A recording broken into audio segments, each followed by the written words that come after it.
በየትኛውም ዓለም ያላችሁ ሁላችሁንም ቨርቹዋል ቡና ጠጡ ብለን እንጋብዛለን።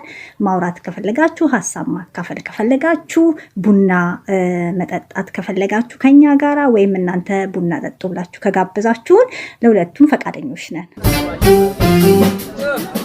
በወንጀለኛ መቅጫ የካናዳ ኮድ ላይ በተለይ አንቀጽ 319 አንቀጽ 318 430 ናቸው በብዛት እነዚህን የሚመለከቱት።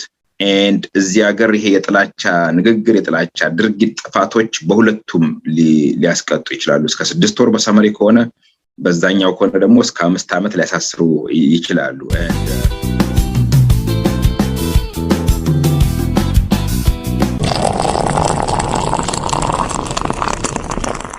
ሚካኤል አበበ በህግ ሙያ በመጽሐፍ በተለያየ ማህበራዊ እና ፖለቲካዊ ተሳትፎ ትታወቃለህ። በአገር ቤትም በካናዳ እንኳን ወደ አዲስ ቅኝት መጣ በሰላም መጣ ለማለት እወዳለሁ።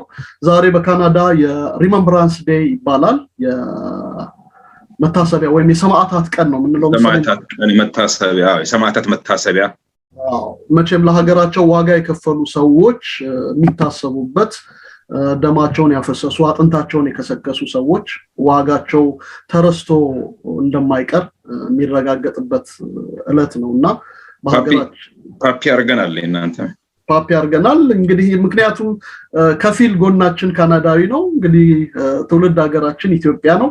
የሁለቱም ጉዳይ ያሳስበናል፣ የሁለቱም ጉዳይ ይመለከተናል ለማለት ነው። በሀገራችን አሁንም ዋጋ እየከፈሉ ያሉ ሰዎች አሉ እና እነሱም እንደዚሁ እንደሚታሰቡ ወዳድቀው አይቀሩም።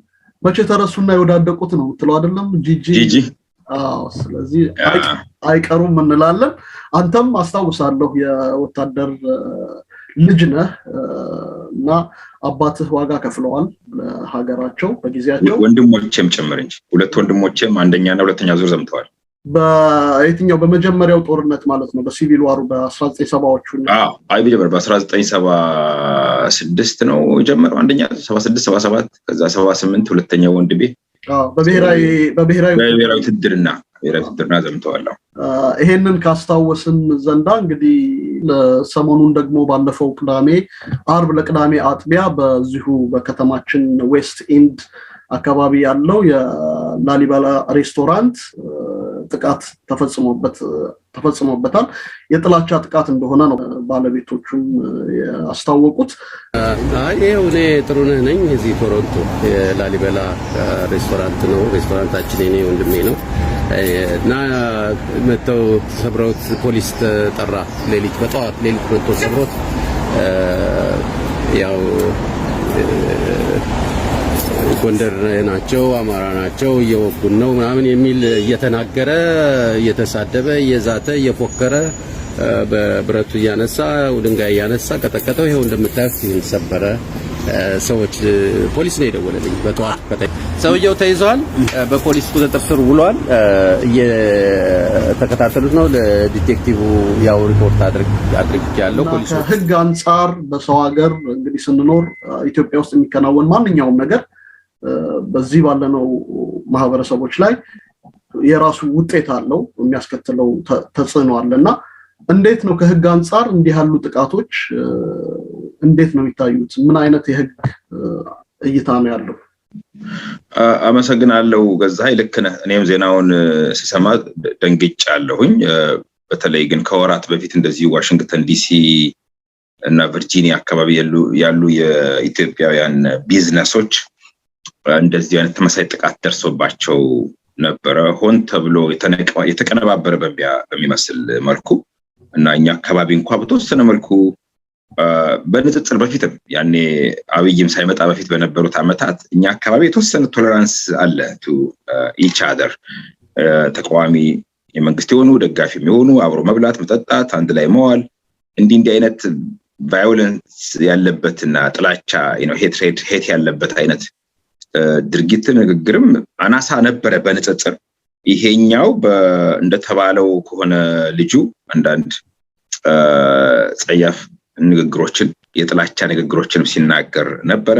በካናዳ ውስጥ በዚህ እንደምታውቀው ቻርተሩ አለ በ1985 የጸደቀው ከ1982-85 ጀምሮ ተግባራዊ ሆነው and በዛ መሰረት ሐሳብ በነጻነት የመግለጽ መብት አለ ግን ገደቦች አሉት and በወንጀለኛ መቅጫ የካናዳ ኮድ ላይ በተለይ አንቀጽ 319 አንቀጽ 318 430 ናቸው በብዛት እነዚህን የሚመለከቱት ጥላቻን መሰረት ያደረጉ ወንጀሎች ቅስቀሳዎች ንብረት ማውደሞች ጥፋቶች ፓኒሸብል ናቸው እስከ 5 አመት እስከ 2 አመት በኢንዳይተብል ወይም ኢንዳይትመንት ሊሆን ይችላል በካናዳ ውስጥ ወንጀል ሶስት አይነት ናቸው አንደኛው ኢንዳይትመንት ይባላል እኛ ሀገር ይሄ በከባድ ወንጀል የሚባለው ማለት ነው ሁለተኛው ደግሞ ሰመሪ ይባላል እዚህ ሀገር ሰመሪ ኦፌንስ የሚባሉት እኛ ሀገር ቀለል ያሉ እስከ 6 ወር እዚህ ሀገር እስከ 6 ወር ማክሲመም ሊያሳስሩ የሚችሉ ናቸው and ሶስተኛው ሃይብሪድ የሚባለው ደግሞ ሁለቱም ጋር ሊሆን የሚችል ነው so it is up to አቃቢ ህግ ነው አቃቢ ህጉ ይሄ ከባድ ነው ብሎ ልክሰስ ካለ በኢንዳይትመንት ይቀጥላል it's okay የመጀመሪያው ኦፌንደር ነው ቀላል ነው ብዙ ጥፋት የለም ብሎ ካሰበ ደግሞ በሰመሪ ሊቀጥልበት ይችላል and እዚህ ሀገር ይሄ የጥላቻ ንግግር የጥላቻ ድርጊት ጥፋቶች በሁለቱም ሊያስቀጡ ይችላሉ እስከ 6 ወር በሰመሪ ከሆነ በዛኛው ከሆነ ደግሞ እስከ 5 አመት ሊያሳስሩ ይችላሉ and በተለይ የንብረት መውደም ካለበት ጥፋት ካለበት መሳሪያዎችን አምን ከተጠቀምክ ጉዳት ከደረሰ አግራቬቲንግ ፋክተሮች ናቸው ሴንቴንሲንግ ላይ በወንጀል ህግ እንደምታውቀው ኮንቪክሽን አለ አንድ ሰው ወንጀል ከሰራ በኋላ ወንጀሉ ፕሮሲኪዩት ተደርጎ ማስረጃ ቀርቦ ዳኞች ወይም ፍርድ ቤት ጥፋተኛ ነህ ወይም ጊልቲ ነህ ብሎ ሲያገኘው ያ ኮንቪክሽን ይባላል ከዛ ዋንስ ደግሞ ጥፋተኛ ከተበኋላ ወደ ሴንቴንሲንግ ላይ ይኬዳል ወይንም ቅጣት ይታሰር ወይንስ በገደብ ይለቀቅ ወይንስ በገንዘብ ይቀጣ የሚሉት ነገሮች ማለት ነው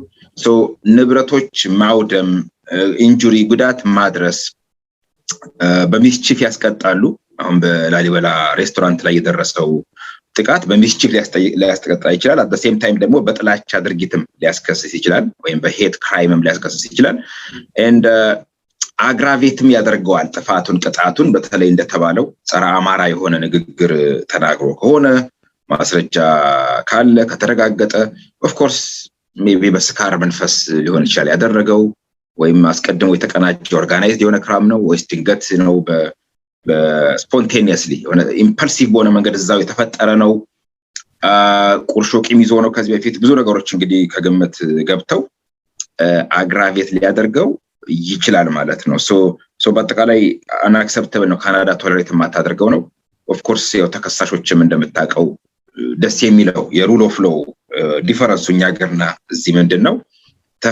ተከሳሽም ቢሆን መብት አለው ላይክ ሰው ነው እንደ ሰው ክብሩ ተጠብቆ ያለምንም ባያዝና አድሎ ነፃ በሆነ ገለልተኛ ፍርድ ቤት ማስረጃ ቀርቦበት የመዳኘት መብት አለው የጤና የአይምሮ ችግር ኖርበት ይችላል እዚህ ሀገር እንደምታውቀው ብዙዎቻችን በተለያየ ምክንያት የአይምሮ መታወክ ይገጥመናል በዛም ምክንያት ሊሆን ይችላል ያ ዲፌንስ ሊሆን ይችላል በካናዳ ወንጀል ህግ በኢትዮጵያም አክቹአሊ ሰዎች ክሪሚናል ሪስፖንሲብል ላይ ሆኑ ይችላሉ የአይምሮ መታወክ ችግር ካለባቸው ማለት ነው ሶ አይ ቲንክ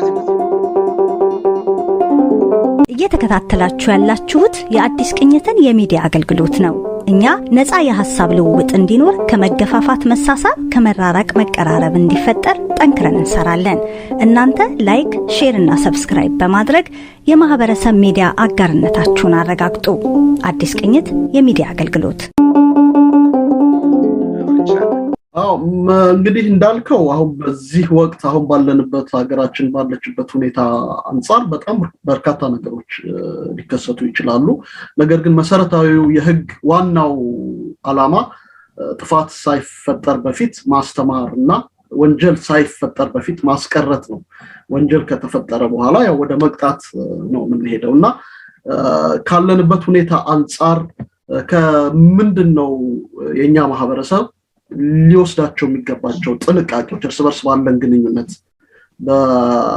ባለን የቋንቋ ሊሆን ይችላል የብሔር ሊሆን ይችላል የሃይማኖት ሊሆን ይችላል ልዩነት ምክንያት ወደ እንደዚህ ያለ ኦፌንስ እና ቫዮለንስ እንዳንገባ ምን አይነት የህግ ግንዛቤዎች ነው ሊኖሩን የሚገባው?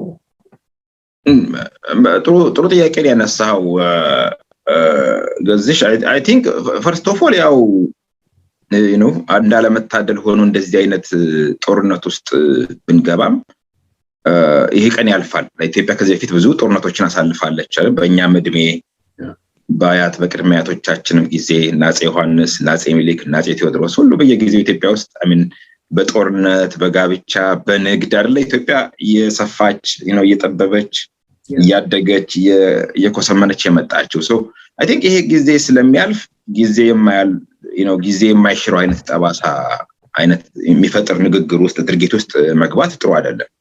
and still በሃይማኖት ብዙዎቻችን ተመሳሳይ ሃይማኖት ነው የምንከተለው። ኦርቶዶክስ ክርስቲያን ሊሆን ይችላል፣ ፕሮቴስታንት ሊሆን ይችላል፣ ሙስሊምም ሊሆን ይችላል። በብሔራችን የተለያየን ብንሆንም የአማራ ኦርቶዶክስ አለ፣ የአማራ ሙስሊም አለ፣ የአማራ ፕሮቴስታንት አለ፣ የትግሬ ኦርቶዶክስ አለ፣ and ጋብቻ አሁን አካባቢ ገዝሽን እናንተ ብዙ ሰዎች እናውቃለን። እዚህ አካባቢ ወደ ግራ ወደ ቀኝ ብትዞር ብዙ እርስ በርስ የተጋቡ ካፕልስ አሉ፣ በጣም የተዋለዱ። ያንን መበጠስ አይቻልም። ኦፍ ኮርስ ወያኔ ትልቁ በ27 ዓመት ውስጥ የሰራው የሞከረው ስቲል ከ27 ዓመት በኋላ ፌል አድርጎ ከስልጣን የተባረረበት ነገር ኢትዮጵያውያንን ማህበራዊ እና ፖለቲካዊ ይሄ ፋብሪክ ያስተሳስራቸውን ነገር መደምሰስ ማጥፋት ነው። በተወሰነ መልኩ ተሳክቶለታል። አይ ቲንክ ለዛም ነው አሁን ያለው ሁኔታ ውስጥ የገባ ነው። ግን በተወሰነ መልኩ ደግሞ አልተሳካለትም። ቢኮዝ ስልጣን አልቲሜትሊ ተገፍተው ለቀው የሄዱበት ሁኔታ ነው የተፈጠረው። ሶ አይ ቲንክ እዚህ ያለን ሰዎች በአጠቃላይ ኢትዮጵያውያንን ሀበሾች ነን። ስለዚህ ይሄ ቀን ያልፋል በሚለው ስሜት መጓዝ ነው አንደኛ። ሁለተኛ ህግ ማክበር ያስፈልጋል። ሐሳብን በነፃነት መግለጽ፣ መቃወም፣ መደገፍ መብት ነው። በት ከሌሎች ካናዲያንስ ተምረን እዚህ ካሉትም ኔቲቮች አቦሪጂናልስ ሊሆን ይችላል፣ ከመጤውም ካናዳዊ ሊሆን ይችላል ተምረን ሐሳባችንን በመከባበር መግለጽ የምንችልበት በጣም እንኳን ብንቆጣ ግን ጀስት የአፍ ዘለፋ ኢትስ ኦኬ።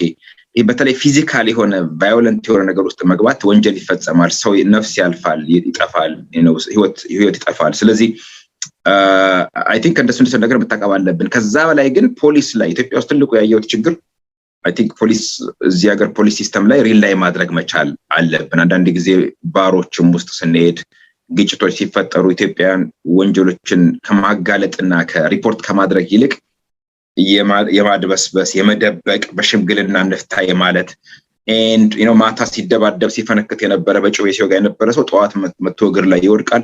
በቃ ተው እባክህ ህይወቱን ታበላሻለህ ይባላል። ግን እንደዋዛ በእኛ እንኳን በየአመቱ የተወሰኑ ሰዎች ህይወታቸው ሲያልፍ ወጣት ልጆች ተመልክተናል፣ አይተናል ገዛኝና አይ ቲንክ ይሄ ባህል መቅረት አለበት። ወንጀልን ሪፖርት ማድረግ ለፖሊስ፣ ጥፋተኞች ወንጀለኞች መቀጣት መቻል አለባቸው። አይ ቲንክ ለነሱም ጭምር ማለት ነው፣ ለነሱም ለወንጀለኞቹም ጭምር። ዛሬ በመፈነካከት በጥፊ ያለፈ ወጣት ነገ ቢላ ይዘው አንዳንዴ ባር የሚመጡ ልጆች አሉ። በጣም ቢላ መሳያ ምናምን ግብዳ ይዘው መጥተው ሾኪንግ የሆነ እና አይ ቲንክ እንደሱ ነገሮች ሪፖርት ማድረግ መቻል አለብን። ከዛ ውጭ ግን መሻሽ ነው። አንዳንድ ጊዜ ጎብዝና አይደለም መጋፈጥ፣ ፍለፊትና ኮንፍሮንቴሽን ውስጥ መግባት ችሎታም አይደለም፣ ኩራትም አይደለም፣ እውቀትም አይደለም። ሶ አይ ቲንክ ሽል ማለቱ ተደብቆ መጥፋቱ ነው ችሎታ። ቢኮዝ ብዙዎቻችንም ያሻሽተን ሽል ብለን አይደለ ካናዳ የገባን። አይ ቲንክ እዛ ተጋፍጠን ቢሆን አንዳንዶቻችን ሜቢ አልቆልም ነበርና አይ ቲንክ ትንሽ ዋይዝ መሆንም ያስፈልጋል። ከዛ ውጭ ኮሚኒቲው እና ኮሚኒቲዎች ካሉ አብሮ ስራ በትብብር መስራት መቻል አለባቸው። ኢትዮጵያ ኮሚኒቲም የሌሎችም የብሔር ኦሮሞ ሊሆን ይችላል፣ ትግራይ ሊሆን ይችላል፣ አማራም ሊሆን ይችላል።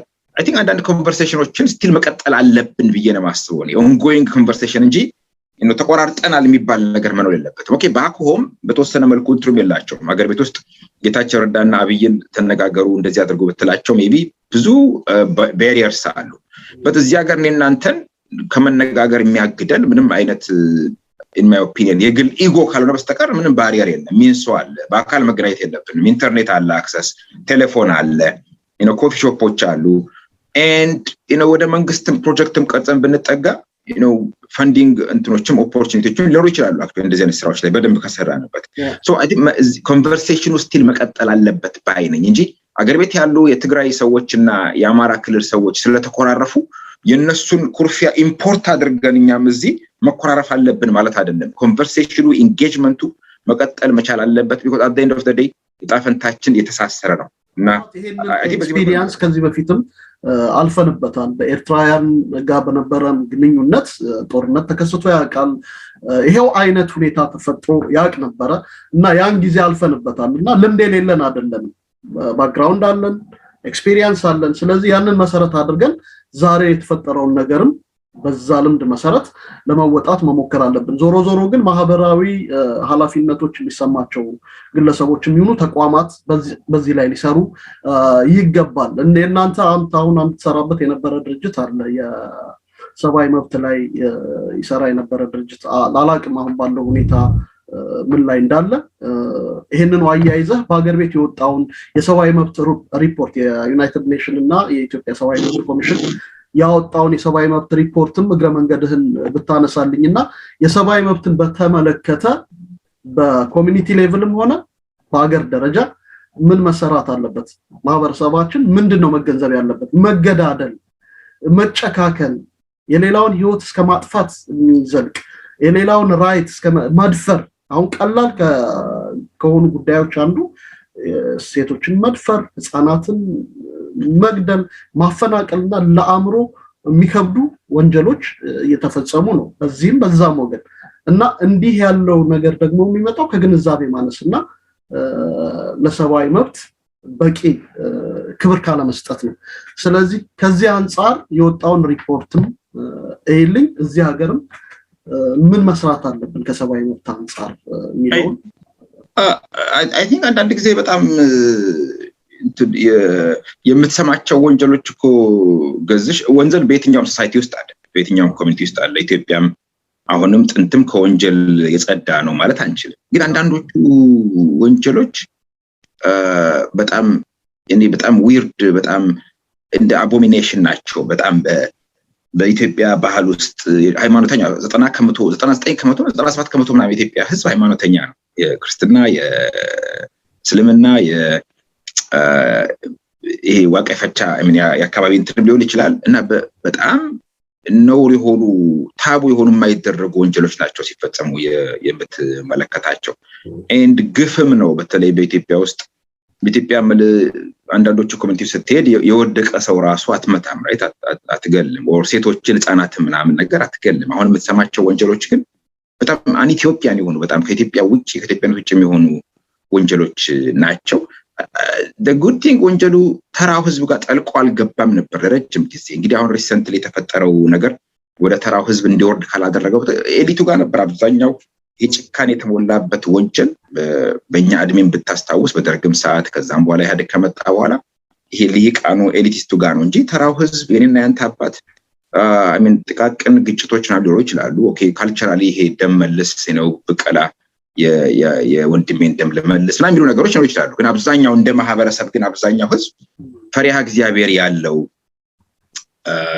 የተቸገረን የሚረዳ አይነት ነውና አይ ቲንክ እሱን ነው ሜንቴን ማድረግ ያለብን። የሰብአዊ መብት ሪፖርቱ በተወሰነ መልኩ አብዛኛው ሰው ያተኮረው የኢትዮጵያ መንግስት ጄኖሳይድ አልተፈጸመም ትግራይ ውስጥ ወይም ሌላ አማራም ክልል ቢሆን፣ ሁለተኛ ደግሞ የተባለውን ያህል የኢትዮጵያ መንግስት ወንጀለኛ ሆኖ አልተገኘም፣ በሁሉም ወገኖች ወንጀሎች ተፈጽመዋል የሚለው ነው። የማይካድራው ኦፍ ኮርስ ቁጥሩ አናሳ ሊሆን ይችላል፣ እሱን ኮንፈርም አድርጓል ሪፖርቱ የሚሉት እሱ ናቸው። እና አንዳንድ ጊዜ ሰዎች ሪፖርቱን ያዩበት መንገድ ማለት የተፈጸመው ወንጀል የተፈጸመችው አንድም ብትሆን እኮ እሱ ነበረች በጣም ሊያስደነግጠን፣ ሊያበሳጨን፣ ሊያሳዝን የሚገባው። ወራስ በሪፖርቱ ላይ ተመለከትኩት ከሪፖርቱ ይልቅ ሪፖርቱ የተወሰነን ግሩፕ በፊት ሲቀርብበት ከነበረው ክስ ነፃ ስላደረገው እና የተወሰነ ስቲል እኮ አለ ቀሪ ክስ እሱ ሊያስደነግጠን የሚገባው የተቀረው ክስ ነበረ።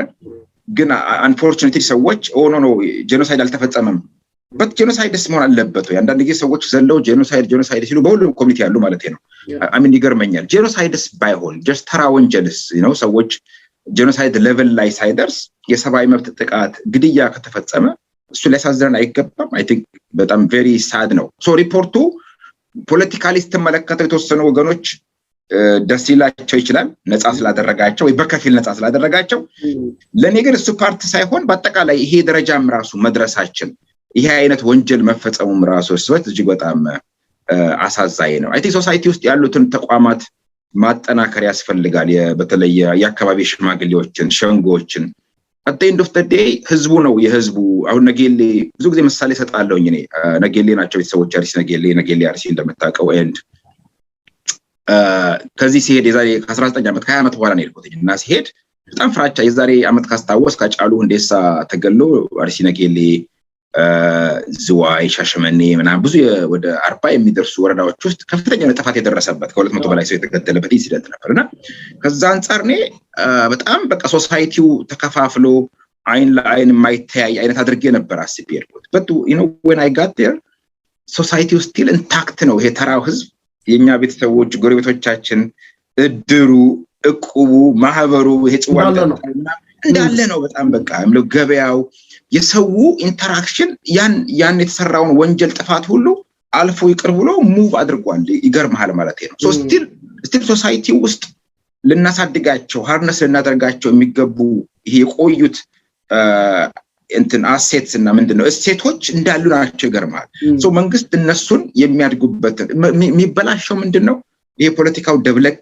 ሲልበት ካድሬዎቹ ሲገቡ አደረጃጀት አንድ ለአምስት ተጠርነፍ ነው የዚህ አባል ሆን የከሌት ብልጽግና የኦሮሚያ የምናምን በቃ አይ ቲንክ ልክ እሱ ነገር ሲገባ እንጂ in terms of ጋብቻ ብትመለከት ሰው ተጋብቷል in terms of ቸርች ብትመለከት አምልኮ ውስጥ ሁሉም አንድ ላይ ነው ኦሮሞ አማራ ትግሬ አይ የህዝቡ እንትን ተስፋ ማድረገው በሱ ነው actually ብዙ ጊዜ ተስፋ ቆርጥና በጣም ተስፋ ማድረገው የኢትዮጵያ ህዝብ ያው ኤሊቶቹ ሊቃኑ ይበጠብጡታል ያውቁታል እንጂ ይገርማል ተራው ህዝብ አብዛኛው ልጆቹን አሳድጎ እርሻውን አርሶ ከብቶቹን በሬዎቹን ጠብቆ ከድርቅም ከበሽታም ከምንም መኖር ላይ ነው የሚፈልገው so እነሱን አይ ቲንክ እነሱን ማሳደግ ላይ መስራት መቻል አለብን ገዝሽ የሚገርመው ነገር አሁን የሰብአዊ መብት ሪፖርትን ስናነሳ ሰሞኑን ካወጣቸው ሪፖርቶች አንዱ በትግራይ ተወላጆች ላይ የሚደረገው ማሰር ያሳስበኛል ብሏል እና ሪፖርተርም ይመስለኛል ትላንትና ይሄንን ዘግቦ ነበርና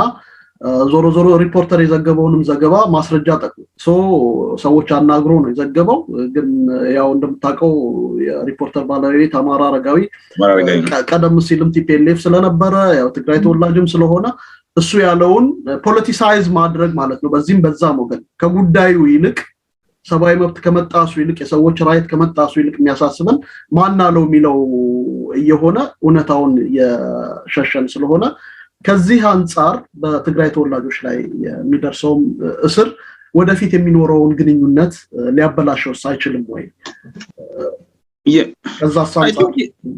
I think ጥሩ ነጥብ አንስተሃል ገዝሽ of course መንግስት የሀገሪቱን ጸጥታ ለመቆጣጠር የህዝቡን ደህንነት ለማስጠበቅ እርምጃዎችን ሊወስድ ይችላል እዚህም ሀገር እኮ እንደዛ ነው ባይዘው እዚህም ሀገር የዛሬ 2010 ላይ የጂ20 ስብሰባ ነበር መጥቼ ነበር ከቫንኩቨር ነዛን ጊዜ ልሳተፍ ብዙ ሰዎች አላግባብ ታስረዋል ተደብድበዋል አይ ቲንክ ኢንቨስቲጌሽን በኋላ ኮሚሽን ተቋቋመ መሰለኝ ኢንኳይሪ ኮሚሽን እና ፖሊስ ብዙ የሰብአዊ መብት ጥሰቶችን ፈጽሟል ብሎ ወጥቶ ሪኮመንዴሽን ምናምን ሰጥቷል ሶ አይ ሚን እንኳን እንደ ኢትዮጵያ ያለች አምባገነንነት ደማችን ውስጥ ሰርጾ የገባ ባህል ውስጥ ሰርጾ የገባ አገር ይቀርና እንደ ካናዳ እንደ አሜሪካ ባሉ ዲሞክራሲ በሰፈነባቸው የአመታት የ100-200 ዓመት ልምድ ባላቸው ግን የትራምፕ የዛሬ ትራምፕ ነው ጃንዋሪ 6 ላይ እንትን ዋይት ማን ነው ይሄ ካፒቶል ሂል ሄዶ የደረሰውን ነገር ተመልክተዋል I mean so እንዲህ አይነት እንትኖች ይከሰታሉ so ኢትዮጵያም ውስጥ መንግስት አስቸኳይ ጊዜ አዋጅ አውጥቷል ዛት ፋይ መብቱ ነው የህዝብ ተወካዮች ምክር ቤት ስልጣን አለው ወያኔዎቹ በተለይ መጮህ አይችሉም because የዛሬ 3-4 ዓመት 2016 ላይ ሬቻ ማሳከር በኋላ ነው ኦክቶበር ላይ እነሱ ናቸው የመጀመሪያ ስቴት ኦፍ ኢመርጀንሲ ያወጡት ከዛ 6 ወር በኋላ ሁለተኛ ወጡ ይያሉ ሶስተኛም ያወጡ በስቴት ኦፍ ኢመርጀንሲ ነው አገሪቱ ሲገዙ ይኖረው ስለዚህ ኦል ኦፍ ሰደን ይሄኛው ህገ ወጥ ያወጣው and ስቴት ኦፍ አስቸኳይ ጊዜ አዋጅ አይደለም ገዘሽ በሰላሙ ሰዓትም እኮ ኢትዮጵያ ፖሊስ በሰላሙ ሰዓት እንኳን የሰብአዊ መብት በመጣስ የታወቀ ነው በየትኛውም ጊዜ አሁን ዛሬ ሳይሆን ከትላንት ወዲያ ሶስቱንም አድሚት ማድረግ ያስፈልጋል አስቸኳይ ጊዜ አዋጁ ላይ እኔ ራሴ በግል የሚደርሱኝ አንዳንድ መረጃዎች አሉ actually ከ3 ቀን በፊት እንደውም አንድ ጓደኛችን ቤቷን ፍተሻ ወደ 8 የሚሆኑ ሰዎች መጡባት ፈተሿት ኢንፎርሜሽን ደርሶናል ተብሎ ነው። በአጋጣሚ የትግራይ ተወላጅም አይደለችም እቺ ልጅ አክቹዋሊ ግን ኢንፎርሜሽን በካርቶን ይቃስ ሲገባ ይተናል ምናምን ብሎ ደረሳቸው መሰለኝ ኤንድ ገብተው በጣም እጅግ በጣም አስነዋሪው ነገር ወደ አይ ቲንክ 18000 ነው አካባቢ ሰርቀውባት ወሰዱባት። 8 ናቸው አዋከቧት። አንዱ በዚህ ጋር አዋከቧት፣ አንዱ በዚህ ጋር ብር ካሽ በአጋጣሚ ሲሉ ያገኙ ይዘውባት ሄዱ። ያለ ሰረቁት ማለት ነው። ኤንድ ከዛ በኋላ ደግሞ የተወሰነ የዩሮ ምናምን ነገር ገንዘብ የተወሰነች አገኙ። ትንሽ ናቸው። ይሄ ሜቢ ለማስረጃ ሊፈለግ ይችላል ብለው አሁን 100-200 የማይሞላ ማለት ነው ይዘውባት ሄዱ። እንዲህ አይነት ጸያፍ ነገር አይ መንግስትም ራሱ ባለስልጣናትም አምነዋል ይሄንን ነገር የአስቸኳይ ይሄ በተለይ ሰበብ አድርገው ነገርኩ በሰላሙ ሰዓት ነው። አሁን ደግሞ ይሄን አገኙ ሰበብ አድርገው እያስፈራሩ ከግለሰቦች ገንዘብ የሚቀበሉ የሚቀሙ ኮራፕት የሆኑ ሰዎች አሉ። ይሄን አድሚት ማድረግ ያስፈልጋል። መንግስት አድሚት አድርጎ ጥቆማ ሆትላይን ማዘጋጀት ኦኬ አላግባብ የሆነ የሰብአዊ መብት ጥሰት ከተፈጸመባችሁ የማይሆን ነገር ከጠየቋችሁ በዚህ ቁጥር ሪፖርት አድርጉ ብሎ በዛ ቁጥር ሪፖርት የሚያደርጉት ላይ እርምጃ በሚደርሰው መረጃ መሰረት እርምጃ መውሰድ አለበት። ከዛ ውጭ ግን ትግሬም ይሁን ምንም ይሁን እንዲህ አይነት ኢንፎርሜሽን አላግባብ የሰብአዊ መብት ጥሰት ተፈጽሟል፣ ኢኖሰንት ሲቪሊያንስ ነፃ የሆኑ ታስረዋል ሲባል ያን ኢንፎርሜሽን ሲናገር ብድግ ብሎ ማውገዝ ትክክል አይደለም። ተክሌ በቀለ ለረጅም ጊዜ ተቃዋሚ ሆኖ አይ ቲንክ በአቋዋለው እንኳን በአንድነት ውስጥ ነበረ ለረጅም ጊዜ ሲሰራ የነበረ የታወቀ ሰው ነው። የትግራይ ተወላጅ ነው። አሁን እሱን በምንም አይነት መልኩ አሁን እንኳን በዚህ ጦርነት ውስጥ ስትሮንግሊ አቋሙን ይዞ የኢትዮጵያ መንግስት እየደገፈ የቆመ ልጅ ነው። አይ ቲንክ የኢዜማ ውስጥ የገባ ይመስለኛል፣ እርግጠኛ አይደለም። በት የእሱን ቤት አሁን በቀደም ዝም ብሎ ከስራ ሲገባ ሄደው ፈተሹበት። አክቹዋሊ ኦኬ ጥሩ ሰዎች ነበሩ፣ ሪስፔክትፉል ነበሩ ምናምን አለ። ግን ብዙም ተክሌ የምጠረጥረው ሰው አይደለም በእንደዚህ አይነት ነገራቱ ተክሌ እንዲህ ነገሮች ይፈጸማሉ።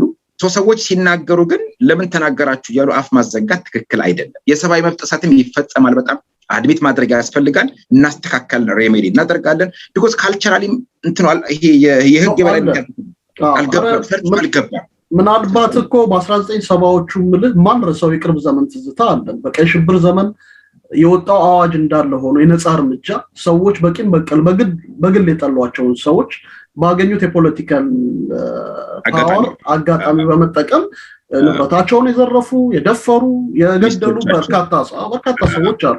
በቅርብ ዘመን በኤርትራ ጦርነት ወቅት የምናስታውሰው ነው። የኤርትራውያንን ንብረት ይመኙት የነበረውን ንብረት ቤታቸውን የወሰዱ፣ መኪኖቻቸውን የወሰዱ በርካታ የመንግስት ባለስልጣናት ነበሩ እና ይሄ የቅርብ ዘመን ታሪክ ነው። ያ እንዳይደገም እንዳልከው መንግስት መስራት አለበት። ሆትላይን የመጠቀም ልማድ ምን ያህል እንደሆነ አላውቅም ሀገር ቤት አሁን ባለው ሁኔታ። እዚህ ሀገር ግን አንድ ነገር ሲፈጠር ሰዎች ሪፖርት የሚያደርጉባቸው መስመሮች ይዘጋጃሉ። በኤችአይቪ ዘመን ይሰራ እንደነበር አስታውሳለሁ። ኤችአይቪ ሰዎች አደባባይ ወጥተው መናገር የማይፈልጉ ከሆነ በሚስጥር እንዲደውሉ የሚደረግበት እና እንዳልከው እነዚህን አይነት ሬሜዲዎች ማዘጋጀት ይገባል። ግን በጣም የሚያሳስበኝ ነገር የሚዲያ ሰዎች ፐብሊክ ላይ ያሉ ሰዎች እዚህ ሀገር በሰከንድ ወርልድ ዋር የጃፓን ሰዎችን በአሜሪካና በካናዳ ሰብስቦ ኮንሰንትሬሽን ካምፕ ውስጥ አስሯቸው ነበር አይደል? የዩክሬን ዛሬ ድረስ ይቅርታ የሚጠይቁበት ሁኔታ ነው እና ይሄንን እንዲደገም የሚመክሩ ጽሁፎችን ሁሉ አንብቤ ያለሁኝ እና ነገሮችን አግራቬት ከማድረግና ከመግፋት የመፍትሄ አቅጣጫዎችን ማመልከት ይገባል። የሰከነ አስተያየት መስጠት ያስፈልጋል ብዬ አስባለሁና እንዴት ታየዋለህ? ልክ ነህ።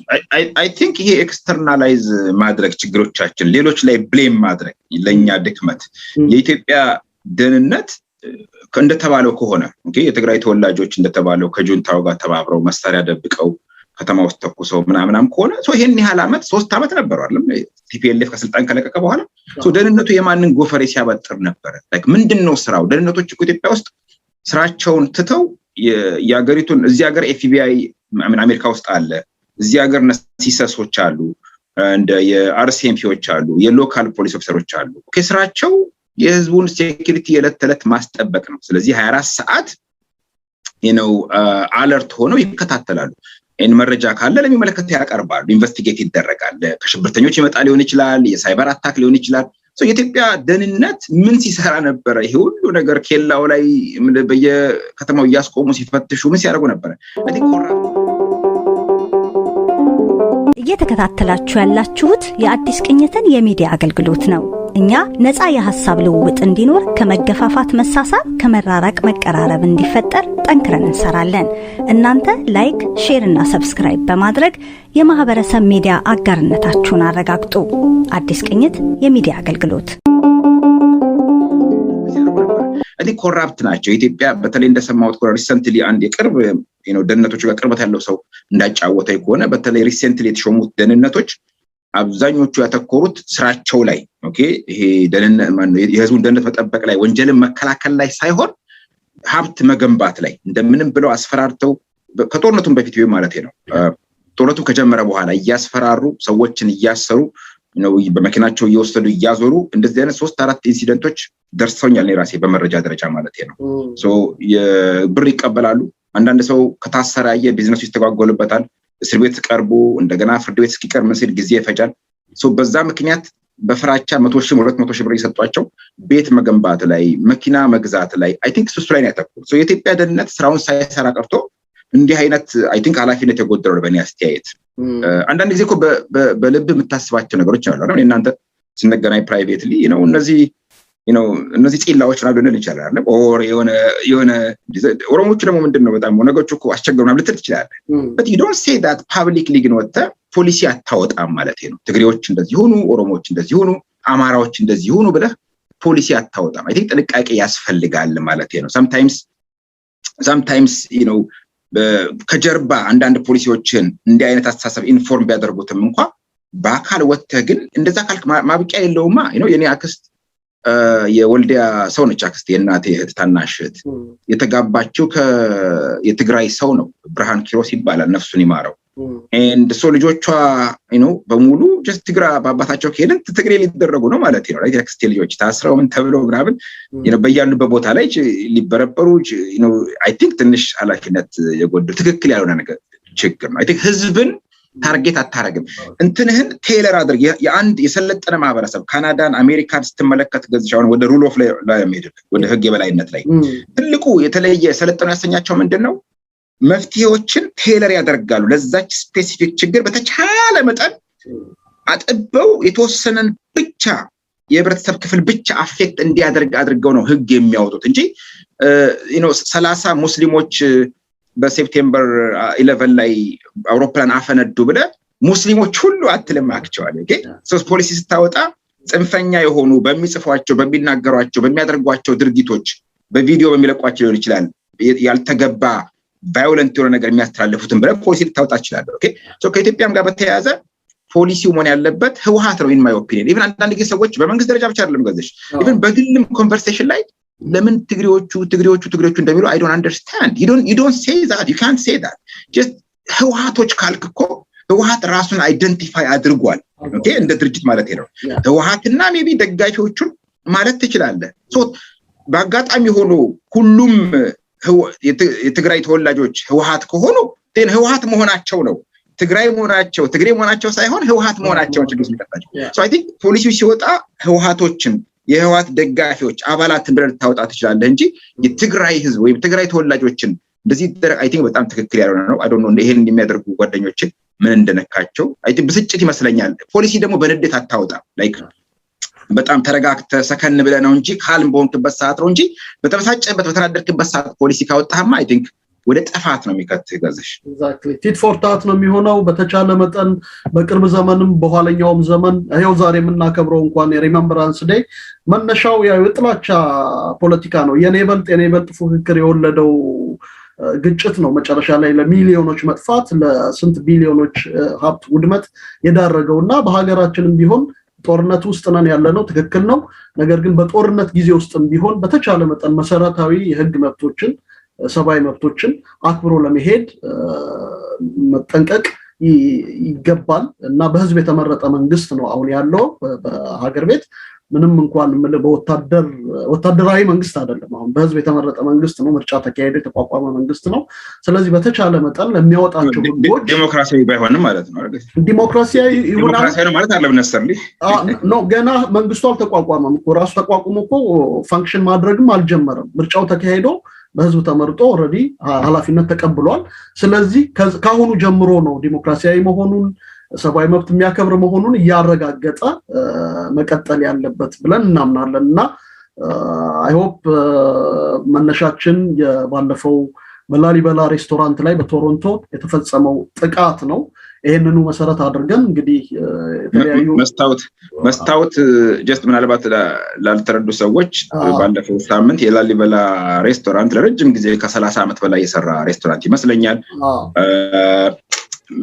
ማታ ወይ ወደ ንጋት ላይ መስታወቱ የውጭ በኩል ተሰብሯል መሰለኝ አይ ቲንክ በሆነ ነገር ተሰባብሮ ተገኘ ያን ያደረገው ልጅ ተይዟል አይ ቲንክ ፖሊስ ተይዟል አይ ከመስታወቱም በተጨማሪ በሩንም በስቶታል ውስጥም ወንበሮች ተሰባብረዋል ደጅ ላይ የነበሩም ይሄ አሁን ፓቲዮ አለ አይደለም ደጅ ላይ የነበሩ ወንበሮች ተሰባብረዋል ኦፍ ኮርስ እና ይናገር ነበር የጥላቻ ንግግሮች የሚል የጎረቤት ምስክር ይሄን ሲያደርግ ይናገር ነበር የአማራ ንብረት ነው አይነት ነገር እያለ ያደርግ ነበር አይ ሆፕ ትክክል አይደለም አላየሁም አላቅም ምናልባት ሜቢ ስካር መጠጥም ታክሎበት ሊሆን ይችላል ፖሊስ ይወጣል ጉዳዩን ኢንቨስቲጌት ያደርጋል አም ሹር ግን የሚጸጸትበት ይመስለኛል ልጁ ካደረ በኋላ አይ ሆፕ ሶ በተቻለ መጠን ግን ይሄ ነገር መደገም የለበትም በማህበረሰባችን ውስጥ ዋናው ዓላማ የህግን የበላይነት ማክበር ባለንበት ሀገር ህግ መተዳደር የጥላቻን በተቻለ መጠን ወደ ቫዮለንስ አለመውሰድ እና በንግግር ማመን የሚለው ነገር ገዢ ሐሳብ ይመስለኛል የህግ ባለሙያው ተክለ ሚካኤል አበበ እንደ ሁሉ ጊዜውም ቀርበህ ከልምድህ ከሙያ ስላካፈልከን በጣም አድርገን እናመሰግናለን በሌላ